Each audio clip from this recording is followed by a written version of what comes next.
Hi, everyone. Good to see you all. Thank you for showing up for our webinar. So today we have an unusual client or presentation. So normally our partner companies are external companies. And so we would be interviewing CEOs or founders of other organizations. But this semester, we decided to do things a little differently. And so one of the client companies to choose from is the XCulture Academy, so which is basically us. And so instead of interviewing someone external, we will be sharing with you some of the latest developments at XCulture, specifically in the track for non-university students.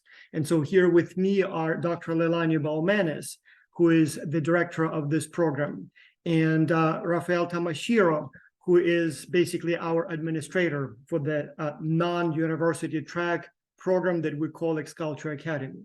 And so I will start with a quick historic overview of how we have gotten where we are now. So basically the history of the XCulture Academy development. And then a couple of words on the current challenges that I see from my vantage point, so from the functions that I'm responsible for. But then we will turn over the microphone to Dr. B and Rafael, who will talk more about the academic side of the program. So history. XCulture, the program in which you are participating students, was launched in 2010. So it's been now about 13 years, almost 14 now. And so originally it was designed as an add-on class for international business courses at the university level.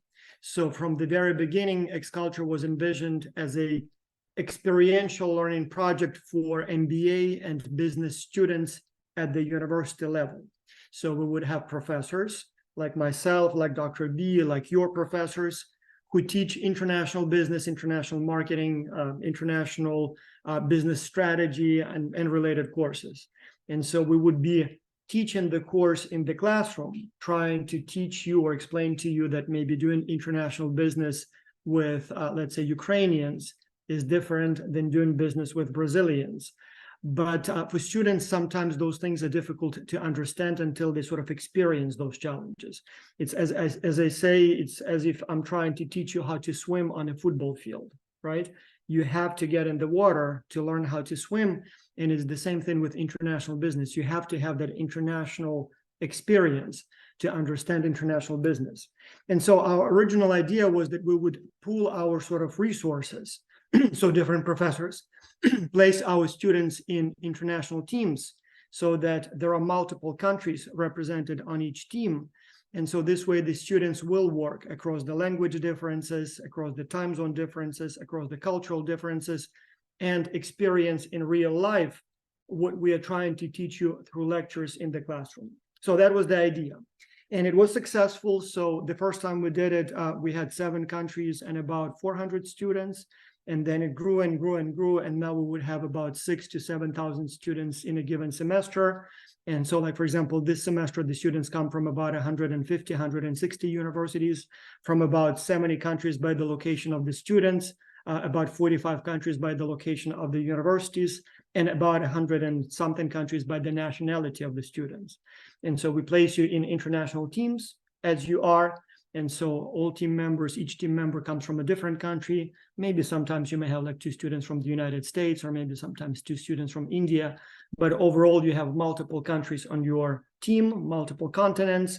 And so you sort of do a project, international consulting project in an international team. Now, to XCulture Academy. From the very beginning, we were receiving requests from our own professors who were asking us if they can enroll their own children in the project. So a typical sort of request would sound something like this. Hi, I'm a professor such and such from this country. I have a daughter or a son, teenager, 16 years old, will be applying to college in a year or 2, and is really interested in learning something new. Can I please enroll my child in the project so that my kid could learn a little bit more about international business, add a line to the resume, maybe make friends in other countries. My students love the project. I really would like my son or my daughter to participate too. And so normally we would say no because there is an age difference, right? So ex-culture students tend to be university undergraduate or master's students, usually in their 20s, and many are in their 30s or even 40s. And so teenagers are much younger, much less prepared. So there is a concern here because of the age difference. But then at some point, it must have been about 6 years ago, maybe 7 even now, by now 6 probably years ago, we thought, you know what, let's give it a try. So let's allow teenagers participate in ex-culture and just see what happens. And so the first time we did it, it was only children of professors. And there were a total of about 30 or 40 of them. So it was only like 5 teams, very small group. In that first round, I enrolled my own children as well. They were about 10 and 13 at that time, just to see how it goes. And actually, it went very, very well. So the kids would spend a lot of time talking to their international team members. They would talk about music, about business, about school, about whatever teenagers talk about. I was expecting that the biggest challenges will be sort of language or maybe culture, but surprisingly many challenges came from areas where I did not expect. Like, for example, I discovered that my kids did not know how to use email and how to write full sentences at that time. So they would normally just, text and, use Snapchat or whatever they used at that time, short messages. But ex-culture does require a little bit more substantive communication. And so they had to figure out how to co-edit documents, what Google Docs is, how to write full sentences, full text. So that was quite a challenge, and I would spend a lot of time teaching them how to use some of those basic tools that, again, at least my kids didn't know how to use. Again, remember, that was pre-COVID. At that time, nobody knew how Zoom works. I'm not even sure if Zoom already was a thing at that time. So, but even things like Skype or whatever else we had at that time. So that was all new, so we had to teach those things. So, but it was a very developmental, very useful experience. And so we kept doing it on and on and on. So for a few semesters, it was primarily the children of the teachers, professors, but then they started bringing some friends. And then we thought, okay, well, it does seem to be working. We get very positive feedback from the participants. Maybe we should roll it out on a larger scale. And so we tried all kinds of approaches to advertisement and recruitment with, I guess, mixed success, both in terms of how successful it was, but also there were waves of success. So, for example, for a while, we tried relying on our former participants who literally loved us so much that they would go to schools where they lived and talk to school principals, teachers about ex-culture, asking if they would like to enroll their children or students, teenagers, into the ex-culture program. That was not very successful. So we had very, very positive feedback from the schools. All of the teachers and principals and headmasters that our representatives talked to, they said, I love it. Something like that, this would be extremely useful for our students, but we don't know how to enroll it, how to add it to our curriculum. So we can't really make ex-culture part of a geography class. We can't really make it part of a English class. We can't really make it part of anything else because we have, a program, a curriculum that we need to stick with, and we don't have time for something as ambitious as your project. So we had a few schools that created international business clubs, and so they ran it more as a sort of after-school club. Like some schools have a, orchestra or basketball team, or maybe, maybe some sort of other clubs. And so ex-culture became sort of a club where a teacher would supervise a group of students, but on voluntary basis and sort of after school. But many schools didn't know how to add ex-culture to their regular courses. And so that sort of kind of worked, but not quite as we hoped. But while the schools were sort of thinking about ex-culture, we started getting a lot of inquiries from parents and from students often, who would go to the presentations by our representatives. And they would tell us, I love it. I want to participate in your program, or I want my child to participate in the program. I see that it will be forever before the school approves it. So I want to participate now. Can I enroll individually? And so unexpectedly, we started getting a lot of individual applications. We thought it would be like the university track, where it's always a university, a professor applies on behalf of many students. But at the teenager level, actually, most of the applicants are individual applicants who love it, who want to do it, who don't want to wait until the school offers something like this. So that was unexpected. Then, for example, for a while, we had very successful online recruitment campaigns by Facebook and Instagram. So again, for a few dollars, we could show our sort of ads, or sometimes organic, just tell our story, maybe sometimes pay a few dollars so that it's shown to more people, and we would get thousands of applications. Again, not all of those who applied would qualify, but we would get a lot of interest for very little investment. But then again, Facebook, I'm not sure if they became greedy or they just changed how they charge for advertisement, or the algorithm changed. So for a while it worked very well, and then it just stopped working, and then it kind of worked again. And then recently, I think about a year ago, they banned all of the advertisement to teenagers. And so that essentially precluded us from advertising to our potential audience, which is, pre-college teens. And so we still place some ads online, but again, it doesn't work nearly as well as it worked just a couple of years ago. So things are changing there. But still, we still have quite a few teenagers. And so normally we would get maybe 500 to 1,000 depending on the semester, and it used to be that we would sometimes get close to 2,000 applications. But again, remember that it's a team-based project, so the teenagers do exactly what you guys do, exactly what the university students do. So they work in international teams, and so we have to be extremely careful whom we accept into the program. So on the one hand, we have to be very selective, because if somebody enrolls in the program and does not participate, then because of one slacker or one unprepared person, we have 5 or 6 other team members who complain and are not happy because they want to have a good experience. And here they have a team member who is not ready, who is not participating, who lacks discipline, or maybe who lacks motivation to participate. So if we were selling, for example, I don't know, a book or a course, I wouldn't care if you read the book or not. I would just want to sell it to you, but then it's up to you what you do with it. Here, I do care what you do with the subscription, so to speak, because if you participate well, then your team is happy with you. But if you don't, then the whole team is upset. And I would much rather not have someone who is not ready in the program than have that person in the program and then have an unhappy team. So accordingly, we added more stringent selection. So not only the application itself is much more complicated and requires all kinds of information and time and sort of effort, but also then we require 4 weeks of preparation. So for 4 weeks, the students have to take all kinds of training modules and complete 4 different tests. And so the reason there are so many of them is because first, there is a lot to learn before people are placed, students are placed on teams.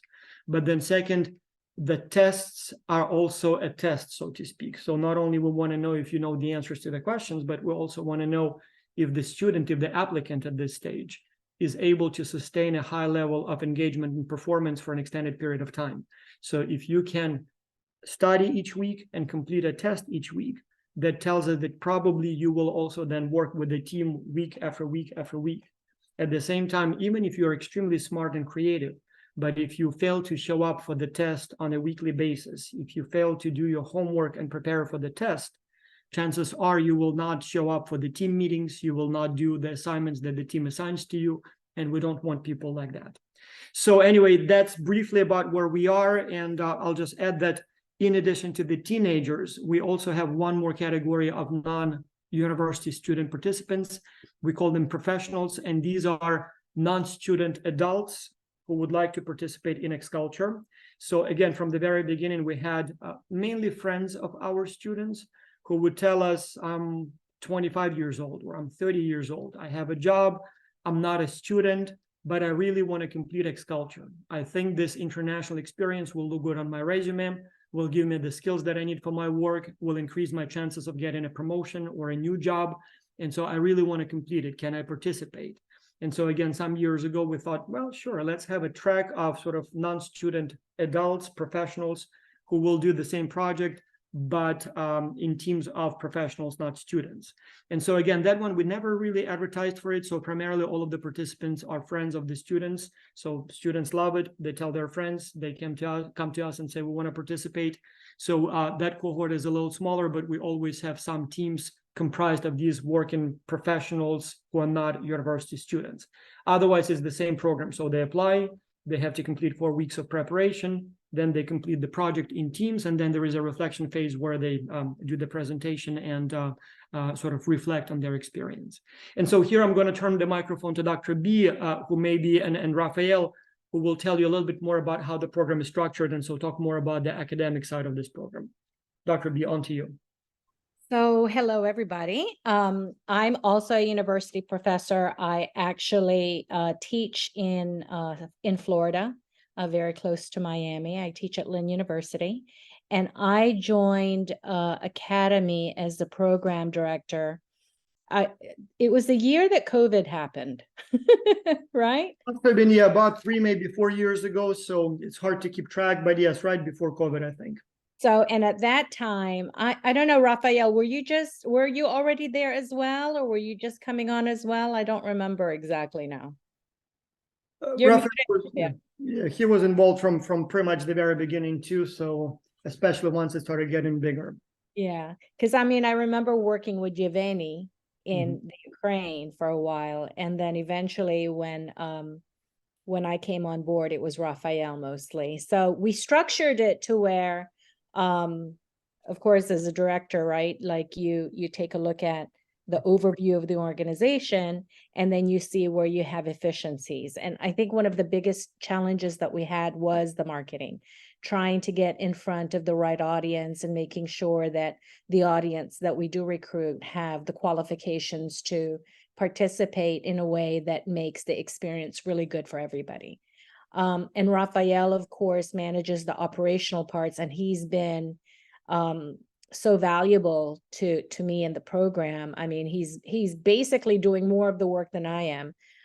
Even in the beginning, you know, it was a lot of structuring work, but then eventually now Raphael has created like a framework of coaches and projects, events. For example, when we were still in the building mode, we started to create, Raphael helped me remember. I remember we did tours.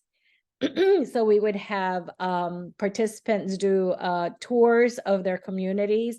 I remember doing like really amazing tours of Nepal, Tibet, another one in Africa that was so amazing. I remember we also met Louisa through those tours. Louisa is one of our main coaches now, our lead coaches, and she gave us a tour of her little city in the Netherlands. We also did cooking shows. I remember Ania doing art shows and then eventually coming up with art competitions. I mean, we really structured it to where not only was it academic, but it was a lot of fun. And again, maintaining our core value of learning from each other, learning by doing, with a whole intention of raising your cultural intelligence so that we can interact and engage much more cohesively in a global community. So, but Raphael really in the past few years has structured it to where it's such a lean operating machine with coaches in the right seats, doing the right activities with, you know, I mean, Raphael has really gotten to the point where he understands the talents of all of our individual coaches and has been able to support the initiatives of Academy as a program. But our challenge, I mean, we run very nicely. We have a very interesting, eventful, happy program, even more so than the university students. Yeah, I mean, yeah, we do much more. We have way more fun than the university students. Sorry to say that. To that, we need to explain why. So it's not because we like university students, it's because university students are busy with their classes. So they come in it as part of a course. So for the teenagers, they come here for as much as possible. And so that's why for the teenagers, we have like weekly, as Dr. B said, country tours and weekly virtual picnics and games and things like that. So it's much more engaged, and it's not just school. It's like the whole complex. Exactly. And also remember that a lot of the students that join us at Academy, they're teenagers. right? And they're doing this as an extracurricular activity. They go to school, but they want to do this in addition to school. And most of them want to be certified in global virtual teams and get that letter of recommendation to help them support their college applications, which is a really, I think that's one of the things that we have not capitalized on. Last year, I started to create this program called College Bound. Voss, is this the right time to talk about College Bound a little bit? Well, maybe let's talk first about the recruitment challenges and other challenges, and then maybe discuss, or maybe, yeah, let's talk about college as one of the things that we do, sort of new things that we experiment with. Yeah. Okay. So one of the things that we experimented with last year, and it's kind of like still up in the air, is creating a platform for college-bound students. So it would be ages 16 to 18 who want to do a class as a dual enrollment class, meaning that it can qualify as a high school class and then also as a college class. In the United States, we have courses that we can take at universities that we can, what we call double dipping, right? So, and that's why we say dual enrollment, because it applies to both high school and college. The obstacle that we found was the marketing, same problem that we're having at Academy at the, non-university college bound level. Trying to express to potential students what Academy offers, what we're about, and then also getting in front of the right audience in terms of college bound or Academy, in a sense, has been really difficult. For some reason, we have a very difficult time expressing what it is, the value of it, in less than, what is it that the attention span of a typical client is, like 30 seconds? Yeah, I wish it was 30 seconds, more like 1.3 seconds. But yes, let me talk about the challenges here. So what we have is a very strange situation where we have a unique, unprecedented, extremely beneficial, and extremely effective program. And so I say that based on the feedback we receive from our participants after the program is completed. So the post-project evaluations of the program are extremely positive. Like 95% love it, give us the maximum grades on every possible dimension. There are always like 3, 4, 5% who say, well, it was okay, or maybe even like a couple of students who maybe didn't like it for whatever reason. But literally, if you look at the ratings of some of the most beloved, iconic products like iPhone, like maybe Nike shoes, like maybe Galaxy phones, you will see that they only get like 85, 90% of the people who love it, and then like 10, 15% who don't. In our case, it's almost unanimous that this was the best experience I've ever had. We get so many thank you letters from the students. Like, it's extremely positive, extremely effective from what we see. The challenge is, how do we inform the world about the existence of this program? Now, for the university track, so we never had problems with advertisement. The way we advertise is we send an email, one single email, through the Academy of International Business at the beginning of the semester. And so anyone and everyone in this world who teaches international business at a serious level, so they would be probably either members of the Academy of International Business or on the mailing list of the Academy of International Business.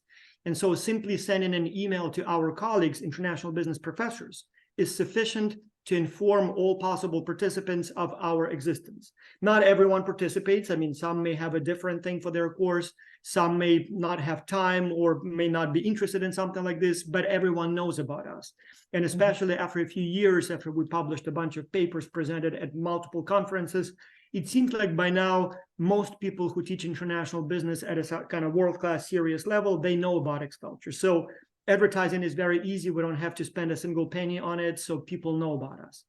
Now, for the teenager track, there is no academy of, I don't know, school teachers, or no academy of parents who want to give their children more, or no academy of teenagers who want to learn more. And so we have to reach each of them individually. And so the challenge here is, and this is extremely important, so this is probably the most important sort of bit of information that I want to share with you if you will be working on this challenge. The biggest obstacle for us is that the product is unique. And so what I mean by that is that when people see ads on Facebook, Instagram, Google, we know, literally Facebook shows us those statistics. We know for how long people see the ad before they scroll through. And that's approximately 1.3, 1.5 seconds, depending on where the ad appears. So people glimpse at it, and then they just scroll through. And so the challenge here is that in 1 second, in 2 seconds, you cannot explain what you're offering. So for example, if I was selling a book, I would say international business book, and people can see that in 1 second. And so they may not be interested in it, but if they are, they at least know, okay, that's a book being advertised. Or if I was selling an online course, I would say online course in international business. Again, you can read that in 1 or 2 seconds. And so you may not be interested in that, in which case you just move on. But if you are interested, at least you saw the ad and you understood what is being sold. Right. Or if it was a private school, or if it was a university, so you just say private school. And so people interested then click, and then they find the location, the schedule, the tuition, whatever else. With Xculture, I need at least a minute to explain what we do. I need at least a minute to say, well, that's not a school, it's not a course, it's not a book. It's a project where you will find, or we will find rather, teenagers of your age in multiple countries. We will place you in international teams. So there will be 6 or 7 of you. Each one will be from a different country. There will be clients, like a dozen companies that need your help. And so you will look at that list of clients, select one, and then serve as a consultant essentially for that company for 1 semester. And so you will work as a virtual employee or consultant or intern for that company while dealing with the time zone differences, cultural differences, language differences. And so you will kind of be learning international business by doing international business in an international business team. And so how much did it take? I don't know, 30 seconds, yeah, 1? A lot. Yeah, and even that probably still not clear what exactly we offer. And Right. so we could not come up with one word or one phrase that describes what we do. So we kind of put, like in some ads, we put like doing international business, learning international business by doing international business, or international business through practice. But again, it doesn't quite explain what we do. And so 99.5 probably % of people who see the ad, they dismiss it, not because it's not for them, but because they didn't even understand what we're trying to advertise. And so that's the challenge. That's the challenge, because people just scroll through or skip. So yeah. And that's something we cannot quite crack. So that's something that we can't quite figure out how to do. It's that trying to get the message across in however many seconds, right? I think the other problem that we can't crack, or nut that we can't crack, is being very specific as to who sees it. Because if we, and we don't even know, because sometimes we think, okay, well, we won't be showing it to students who are if you do a marketing niche and say, oh, let's advertise to kids who do video games, right? So there's a way that you can identify which YouTube channels, for example, you're going to want to show that 10-second commercial, but we don't know if that's the right student. So how do we then identify who would want to complete a learning by doing project as a potential activity to support their college initiatives? I mean, like it's multiple layers of identify who would want to do our activities, our project, why they would want to do it, right? Would they have because that's the other problem that we have, is making sure that the students that choose Academy have the wherewithal to complete it. Because, it's a lot of work. University students are doing it because you have to do it at school. Yes. The kids are doing it because they want to do it. And nobody's rewarding them for it. Other than we're giving them a certificate and a letter of recommendation. So how do we identify those kids? And I would venture to say that the students who do eventually find their way to us are in Academy, specifically in Academy, are exceptional students. Yeah. Only because the reason why they're doing it is for improvement of their own, tenacity to accomplish an academic goal. Yeah. You know, it's not because they have to do it for a course at the university. Yeah. So how do you find those kids? Yeah. So basically, the challenge we would like you to work on if you choose us as a client is to help us identify new markets, basically new types of participants, maybe countries that we didn't think about, or maybe types of settings that we didn't think about, and then develop a strategy of expanding into that market. I'll give you a quick review of what we tried to that end and sort of, again, didn't quite work for us, or at least, some of the results were not as expected. So I already told you that we tried in the beginning to have representatives. I think it was about 40 different cities around the planet.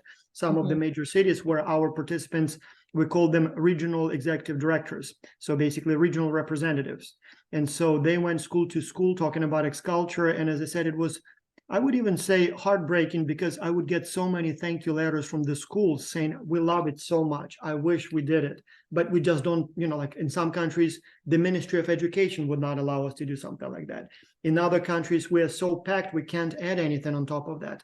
So in most cases, we would get those individual applications from the students who attended the presentation, but not from the school. We still have some schools, but regional representatives, it was extremely expensive to run. It takes a lot of time. Making small payments that we paid our representatives for the work they do, that was quite challenging too, because making payments to some of those countries was very difficult. Sometimes you have to pay like a couple $100 for the presentation they did, and it literally takes me more time in my time and money to make the payment than the payment is worth. So for some countries, it's as easy as mailing a check or just making a payment online, but in some, it's like very, very difficult. So that didn't quite work. Another thing we did was, and I think, Raphael, you were helping me with that, or maybe it was still Yev at that time. So we found about 300 schools around the world that specialize in education for children of expatriates. So for example, a lot of schools in Singapore, in South Korea, in the United Arab Emirates. So in areas where you have a lot of internationals working. And so those would be like English language schools for kids of parents from around the world, usually like successful executives, businessmen. So like specialized schools where education is in English and kind of with a global outlook. And so we tried sending letters to those schools. And again, in most cases, so we had a few schools that actually did sign up, but in most cases it was like black hole, like the letter just goes out and we never hear back. We would send literally like emails, we would send physical, paper letters, and we would send another letter like a few weeks later, and then another one, thinking that maybe that will catch the attention. And we never got anything back. So I suppose these days people get so much spam that they just basically, okay, that's advertisement. Or Vas, cold calls. Cold calls are probably one of the most ineffective way of marketing. Yeah. Right? Yeah. So I don't know. Do we do that? Just delete something if we don't know the person. Yeah, didn't work for us either. So we did see a lot of interest from homeschooled kids. So I don't know how it works in other countries, but in the United States and Canada, many families choose to homeschool their kids. So basically, kids don't go to school; they study from home. Sometimes it would be one of the parents who does the schooling. Sometimes they just do online classes.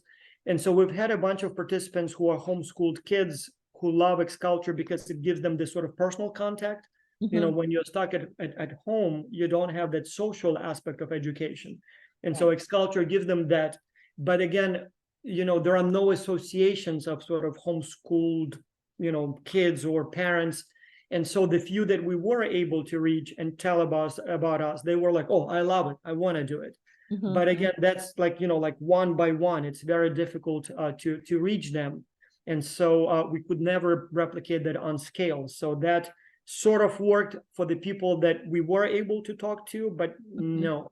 So Leon is one of them. Yeah, Leon is one of them. So, but we've had a few, and maybe there are some sort of, I don't know, like forums for parents who homeschool. Maybe there are like mailing lists. If we could find them, that would be a useful thing, but we didn't find so far.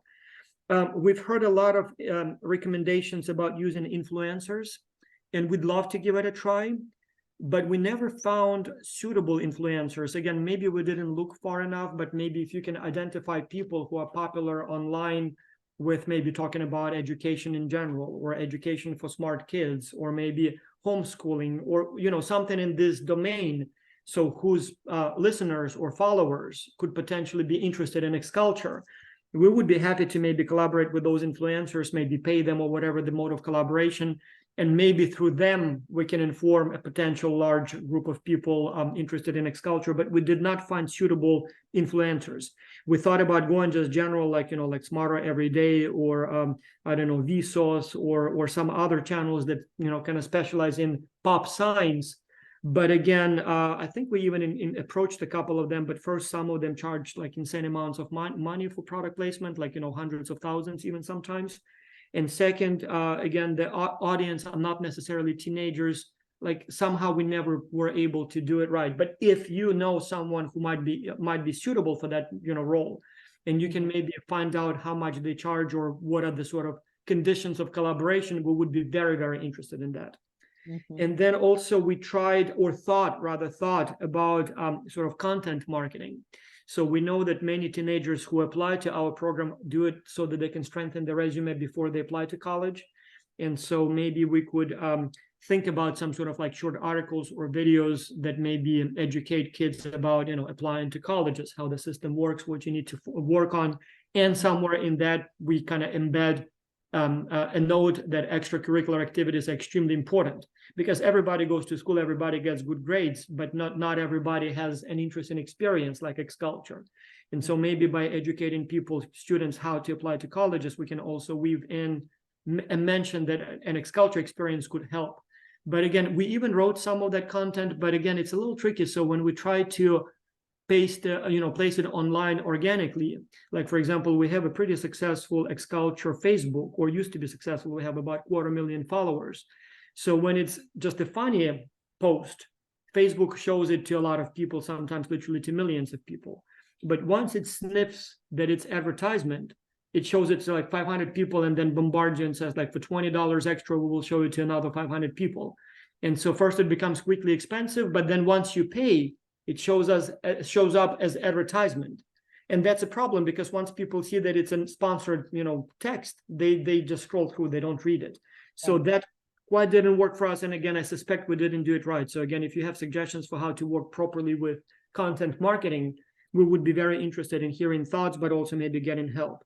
So that was a little bit problematic. And another challenge that I want to mention is that X-Culture is not only team-based, but it's international team-based. So which means not only do we need to get people who are very serious, motivated, dedicated, so that the team is happy with the participant, but also we need those participants from different countries. And so one of the persistent challenges of advertising online is that the way algorithm, Facebook or Google or whatever works, it tries to show the ads to people who are most likely to click on the ad. And so it finds that niche and then shows ads to those people specifically, which as a result ends up with applications coming from the same place. And so, like, for example, we always get a lot of applications from India and from Pakistan, and this semester, for some reason, from Egypt. And so it's extremely cheap to get applications from there. And so we can literally get thousands of them from there for a good, small fee. But the problem is that we must have multiple countries. And so if we allow the algorithm to decide whom to show the ads, we would end up like with 1,000 applications from India and nobody from the rest of the world. And so we need international teams.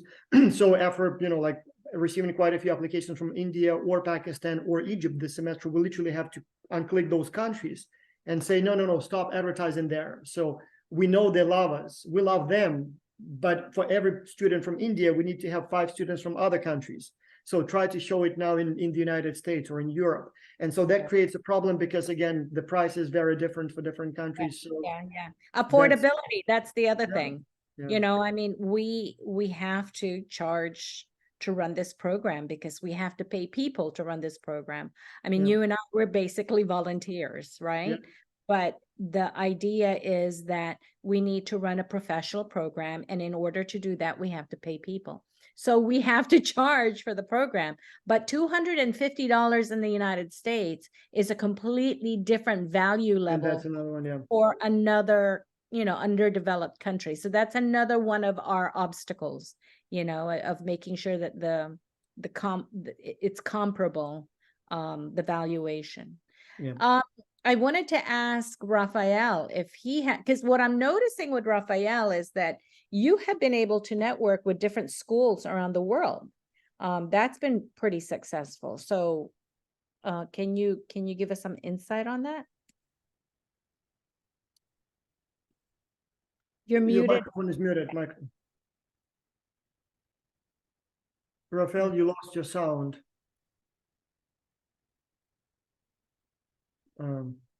Yeah, I think your sound has disconnected.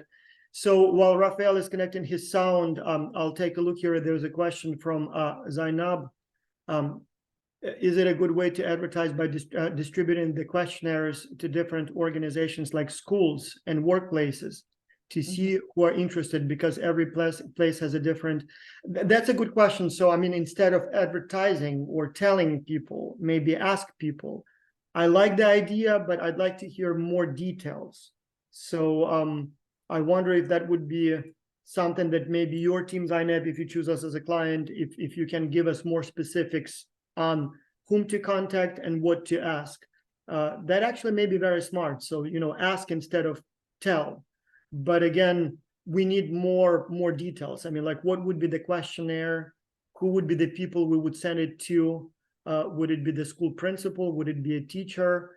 How do we find the contacts of those people? So the idea is great, but we need more details. So I think we need a little bit more information on how you would do it. But it's definitely something we would be willing to try. That's for sure.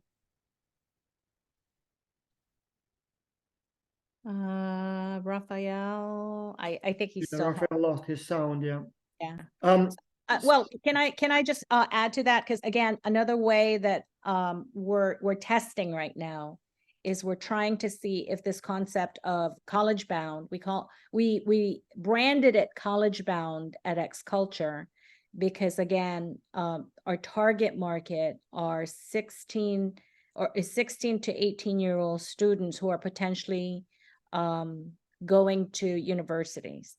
But we did it as a business to business model. Hello. There you are. Okay. Oh, sorry. So we did it as a business to business model where the universities actually pay XCulture to host the college bound program to and then their own marketing team will go out and recruit XCulture students. We're still kind of like in the developmental stages of that. We're testing it with the university that I teach at, but in the first time that we did a test, we did it over the summer. And we found that was the wrong time because students are not interested in talking about school in the summertime. So we're hoping to do another round in the fall to see if we have a January start and then see if we can catch momentum after that. So we'll see how that goes. But Raphael, like I was saying, was already, you had somehow connected with several schools, and we want to know how you did that and how that's going. The problem is that I have no idea how I have done. We try to send a bunch of emails, as Vas said, and sometimes they do reply to us and they just engage. And whenever they do engage, they like and stay with us for. There is one teacher from Taiwan that we have, I think that she started on 19 or 20. So she has been participating for that long. So 2019, 2020. We have a couple of Ukrainian schools that have participated forever. And again, those we found through our representatives, but I also happen to know some people at that school, so they love it. They always participate. In fact, we had quite a few teenagers attending our XCulture symposia, right? So we had in Poland this summer, 8, I believe, teenagers who attended the symposium. And before that, we had in other countries. So those who participate, they love it. We have teachers who also attended the symposia. So for teachers, it's a very developmental program where they connect with other colleagues in different countries. But again, schools have a difficult time, except for maybe some private schools that are completely independent. But most schools have a difficult time incorporating something like that in their regular academic flow. But basically, anyway, we just try to contact the schools, but usually they don't reply. And whenever they do engage, it's actually a good result. So that's the issue. We need to contact them and they need to engage in with us. Yeah, see, that would have been easy if we would get either mixed feedback, or if people who participate never participated again, or people that we talked to said, no, that's not interesting, that's not necessary. In that case, we would just drop it, big deal, we would just do something else. The problem we have is that everyone who gives us more than a couple of minutes of their time so that we can explain what we do, they say, oh, I love it, and they participate, and again sometimes. And then likewise, those who participate at the end, they say, oh, this is so great, everybody should do it. So we know that it's a valuable program. And the worst part is that we sort of have enough participants to make it worth. So we still have a few hundred participants every semester, paying participants, and it generates enough money so that we have money for advertisement. We have some money to pay for our operating expenses. So, and we have all those thank you letters at the end. So we know it's worth it. But somehow we cannot really scale it up to the point where it becomes big enough, where it's fully sustainable, where we can hire full-time personnel to run it. So we sort of know that it's great, but we don't know how to make it big enough to make it fully sort of autonomous and sustainable, and does not need to rely on for example, 3 of us invest in so much time for nearly no pay to make it work. And so our hope is that with your help, with your brilliant ideas, maybe with your not only ideas, but maybe even some real life tests, like Zainab, if you want to, for example, go and create a questionnaire and maybe even test it with a school in your region and show us that it works. Maybe that will allow us to completely change the dynamic and crack this market, so to speak, and inform more people about our program. I see there are a couple of questions. Zainab has another question. As Dr. B said, that the $250 worth different value in underdeveloped country. Can you explain a little bit about that? Is that the fixed amount you pay to the other countries for expanding X Culture program? So I'm not really clear about the question, but let's talk the financial part of it. So so Zainab, so the first few times we did it, we didn't charge for participation at all. And so that is problematic at 2 levels. One, obviously, the program does require a lot of resources. I'm not talking about salaries per se, but there are a lot of expenses that go into running it, from paying for the ads to, the website, the design, the materials, or the certificates. All of that does require some resources. And so we need to generate some income to pay for those. paying for Zoom. That's Zoom, actually our subscription is like $1,000 a year. So because we have the webinar function, which is like $550, I believe, plus the regular professional subscription. So it comes up to about $1,000 a year. But in any case, so we need the money. But also what we found was that people who don't pay for the product don't value it. And so we've noticed that those who participate for free are much more likely to drop out in the middle of the project just because they got tired or because they have other things going on. And as I said, it's a team-based project. So if somebody drops out, if somebody doesn't value what they engage in, the full team suffers. And so it's called having skin in the game. Having skin in the game, right. And so we started charging first some very small nominal fee. And so that was both as a test of person's interest. So the logic was, if you are really interested, you would be willing to pay a few dollars. So we're talking about, I think we started like $25 for the whole semester. So just the act of, going online and making the payment so that people show their interest and commitment. But also once you pay, even if you pay a very small amount of money, you kind of have that skin in the game. So you think, well, I paid for it, so I can't just drop out because I'll sort of lose my money. And so eventually we started charging $256 per person if you can pay it. And we give $200 stipends. So many people pay only $56 for the whole semester. That's like $12 a month. Explain. For those who come from developing countries, or those who have low family income, because sometimes we have families even from the United States for whom $256 is too much. And as long as they can explain why they need a discount, a stipend, we would give that stipend. But we made a decision that everybody must pay, and at least that $56. So which comes up, as I said, to like $12 a month if you look at the, or $13 a month if you look at the duration of the project. And so the logic is that everyone, even, people from poor countries can pay a couple, like $1,000 per month. But that gives their shows their dedication, interest, but also they make a real investment in it. And so that dramatically improved retention, as well as does give us, some Quality. resources to run the Yeah. project. And the quality of the students, because they were more serious. Now they had valuation for the energy that they were contributing, right? I paid this much for this, therefore I'm going to, it's like going to a buffet, right? You're not going to pay $25 for a buffet and only eat $10 worth of food. You're going to go and get the value out of what you paid for. So that's what we mean by value. Yeah. And just one thing to add, not only the quality of the students increase, but also the reports. We also had a couple academy students being the best reports of the Yeah. semester, competing with university students. Oh, That and how about the presentations? Like their presentations blew me away.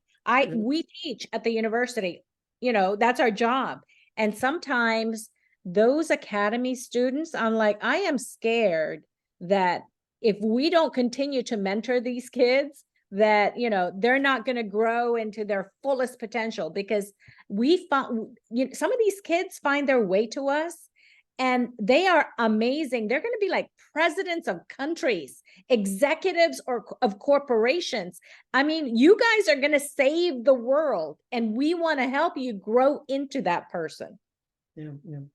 That's one important thing, that demographics of the academy track is a little different from the kind of average representatives in a country. So those tend to be very smart kids who look for something extra. And so, like, think about it. Who in their sort of right mind would take on something like this, where you have to spend hours and hours every week, not only invest a lot of time and effort, but also navigate, as I said, different cultural differences, deal with the time zones, sometimes have to have a meeting at an inconvenient time, deal with, people perhaps who speak English not as fluently as you do. Why would you do it? And so the people who do it are people who seek that extra experience, who seek that extra developmental opportunities. So those tend to be, your like top students, which is great. But at the same time, it also means that, that's not the kind of program they can easily sell to their regular friends. Yeah, exactly. So we still have a lot of participants who are friends of, former participants. But as we interviewed some of our participants, asking, so why don't you bring 5 friends? And they say, well, I don't really have 5 friends who would be willing to do something like this. My friends play video games. So I know this one boy who is also very smart and, wants to do it. I'll talk to him. And yes, that boy, jumps on the opportunity. But this is for, in a way, for geeks, and, in a good way, geeks, like, people who are very smart, but people who want to do something more, who want to change the world. Right. But you should see these kids together. Most of the students who help us run Academy are from Academy. Like they were those students, Leon, Pages, Ania. I mean, like Beatrix. I mean, when you hear Louisa's story, Louisa was 16 or 17 when she joined us from the Netherlands. And she was this shy, quiet girl. And she said, I want to join Academy so I can improve my English, because I'm going to the university someday and I need to improve. Not only did she improve her English, but she came out of her cocoon. You guys, she's in her 2nd year of law school in the Netherlands. Like, this girl is on fire, right? How about Ania? When she was 14 years old and we were teaching her on a Saturday morning, she's in the Philippines. I see her father looking through the doorway and I'm like, Ania, what time is it in the Philippines? And she's like, oh, it's 11 o'clock. And I said, and who's that person behind you? Oh, that's my dad. And I'm like, oh, introduce us to him. And she's like, I haven't told him that I joined Academy yet. I'm like, you what? Can I tell you? Ania is 18 years old now. She was 14 when she joined us. She participated in Academy. She became a coach. She became a lead coach. And now at 18, she joined us at our Global Business Symposium in Lublin, Poland, brought her father. And like, I love this story. Her father says to me, I'm going to let Ania go to the Singapore Management University in her second year, which was another one of the universities that we work with. Yeah. But then he says, but the first year she's going to go to Ateneo University in the Philippines. And I said, oh, really? Well, Mr. Nang, that's their last name, and Ania, come with me. Let me introduce you to your professor at Ateneo University in the Philippines. They met their ex-culture professor in Lublin, Poland. And this is the kid that started with us in Academy. Those are the kinds of people who find their way to us. And we're asking you, how do we find more of them? How can you help us do that? All right, so we're pretty much out of time. Another webinar starts in a minute. So thank you so much for your questions, and thank you so much for attending the webinar. And yes, we are very interested in your ideas, and maybe some of you will join our administrative team if you find this program interesting enough for your future career. Thank you. So let's stop here. Okay, Thank thank you. you. Bye, everyone. Bye-bye. Bye.